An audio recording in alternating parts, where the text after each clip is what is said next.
हे दोस्तों, आज हम सुनने जा रहे हैं एक ऐसी कहानी जो दिल को सुकून देगी, मन को छू जाएगी और शायद आपको अपने किसी पुराने दोस्त की याद भी दिला दे। इस कहानी का नाम है सच्चा दोस्त, एक अधूरी कसम।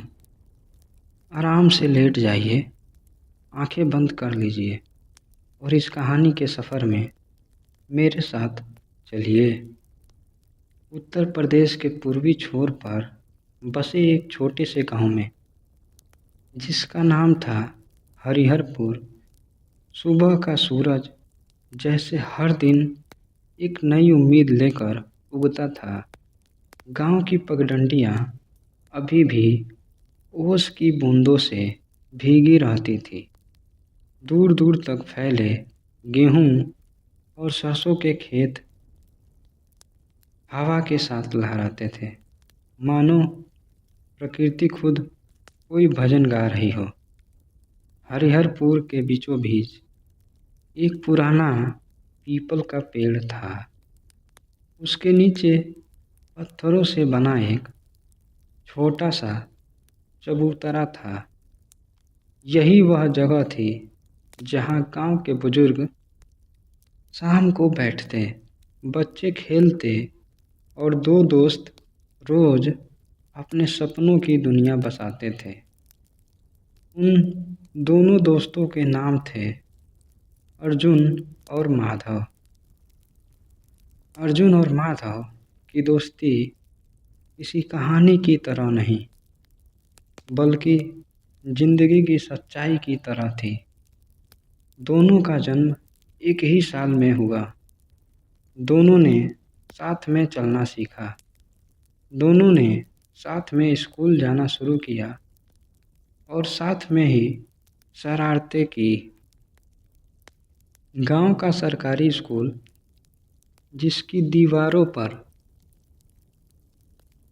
पुराना चूना झड़ रहा था, वहीं उनकी पढ़ाई की पहली दुनिया थी।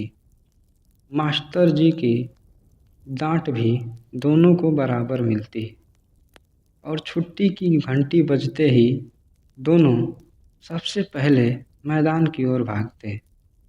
अर्जुन का स्वभाव शांत था। वह कम बोलता, ज़्यादा सोचता था। माधव बिल्कुल उल्टा। वह हंसमुख, चंचल और हमेशा कुछ नया करने की चाहत रखने वाला था। लेकिन एक बात दोनों में समान थी, एक दूसरे के लिए अटूट भरोसा। एक दिन बारिश के बाद दोनों पीपल के पेड़ के नीचे बैठे थे। आसमान में इंद्रधनुष बना था। मिट्टी की खुशबू हवा में घुल रही थी। माधव ने अचानक कहा, अर्जुन, अगर कभी जिंदगी हमें अलग कर दे तो भी हम दोस्त रहेंगे ना? अर्जुन ने मुस्कुराते हुए हाथ आगे बढ़ाया। कसम है भाई, चाहे कुछ भी हो जाए, हम एक दूसरे का साथ कभी नहीं छोड़ेंगे। दोनों ने हाथ मिलाया। उस दिन ली गई कसम उनके दिलों में हमेशा के लिए बस गई। समय नदी की तरह बहता गया। दोनों बड़े हुए। 10वीं कक्षा के बाद गांव में आगे पढ़ाई की सुविधा नहीं थी। माधव का परिवार आर्थिक रूप से कमज़ोर था, इसलिए उसने शहर जाकर काम करने का फैसला किया। अर्जुन के पिता चाहते थे कि वह खेती संभाले। अर्जुन ने मन मारकर गांव में ही रुकने का निर्णय लिया। विदाई का दिन आया। बस स्टैंड पर दोनों खड़े थे। आंखों में आंसू थे, लेकिन होठों पर मुस्कान। माधव ने कहा, मैं शहर जाकर कुछ बनकर लौटूंगा, फिर हम मिलकर इस गांव को बदल देंगे। अर्जुन ने बस इतना कहा, मैं इंतज़ार करूंगा। बस चल पड़ी। धूल का गुब्बार उठा। अर्जुन देर तक उसी दिशा में देखता रहा। माधव शहर पहुंचा। शुरुआत आसान नहीं थी। छोटे छोटे काम किए, कभी होटल में बर्तन मांजे, कभी निर्माण स्थल पर मजदूरी की, लेकिन उसने हार नहीं मानी।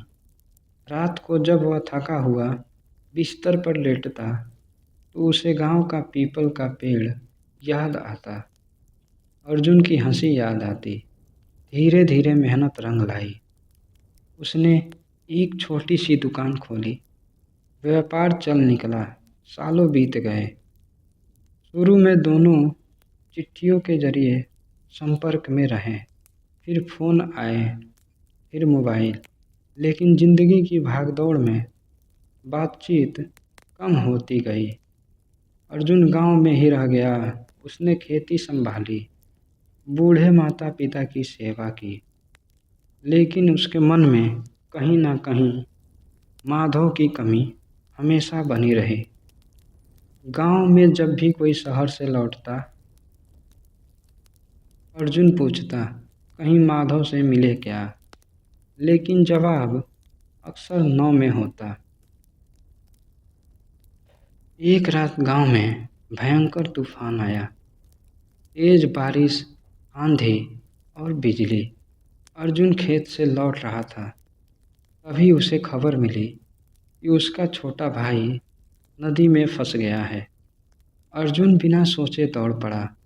पानी का बहाव तेज था। उसने भाई को बचाने की कोशिश की, लेकिन खुद भी बहने लगा। उसी समय गांव में एक गाड़ी रुकी। शहर से आया एक व्यक्ति वहां पहुंचा। उसने बिना देर किए नदी में छलांग लगा दी। काफ़ी संघर्ष के बाद उसने अर्जुन और उसके दोनों भाइयों को बाहर निकाला।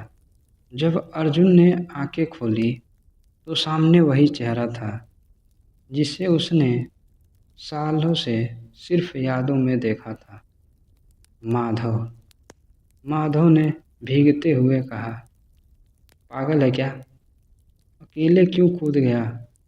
अर्जुन की आंखों में आंसू आ गए। तू आ गया। माधव मुस्कुराया। मैंने कहा था ना, कुछ बनकर लौटूंगा और दोस्त को मुसीबत में अकेला नहीं छोड़ूंगा। गांव वालों को तब पता चला कि शहर में सफल व्यापारी बनकर वह व्यक्ति कोई और नहीं, उनका माधव ही है। अगले दिन सूरज फिर उगा। सरसों के खेतों पर वही सुनहरी रोशनी फैली थी, लेकिन आज हरिहरपुर कुछ अलग था। माधव ने गांव में एक स्कूल बनवाने की घोषणा की। उसने कहा, अब किसी बच्चे को पढ़ाई के लिए गांव छोड़ना नहीं पड़ेगा। अर्जुन ने खेती के आधुनिक तरीके अपनाने शुरू किए। दोनों ने मिलकर गांव को बदलने की ठानी। पीपल के पेड़ के नीचे फिर वही चबूतरा था। दोनों दोस्त फिर वहां बैठे थे। माधव ने हंसते हुए कहा, याद है ना, हमने यहाँ कसम खाई थी। अर्जुन ने सिर हिलाया, और तूने उसे निभा दिया। माधव बोला, दोस्ती निभाने के लिए बड़े काम नहीं, बड़ा दिल चाहिए। सच्ची दोस्ती वही होती है जो समय, दूरी और हालात से परे हो, जिसमें गिले शिकवे नहीं, सिर्फ भरोसा हो, जहाँ सालों की खामोशी भी रिश्ते को कमज़ोर न कर सके। और अर्जुन और माधव की कहानी हमें यह सिखाती है कि दोस्ती कोई शब्द नहीं, एक जिम्मेदारी है। एक वादा जो निभाया जाए तो ज़िंदगी बदल सकती है। अब आप आराम से अपनी आंखें बंद कीजिए। सोचिए अपने उस दोस्त के बारे में जिसने शायद काफ़ी समय से आपसे बात नहीं हुई हो।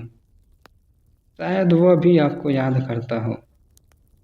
अगर आपको यह कहानी पसंद आई हो तो चैनल को सब्सक्राइब करना न भूलें। आपका हर एक व्यू, हर एक लाइक, हर एक कमेंट इस कहानियों की तरह जिंदा रखते हैं।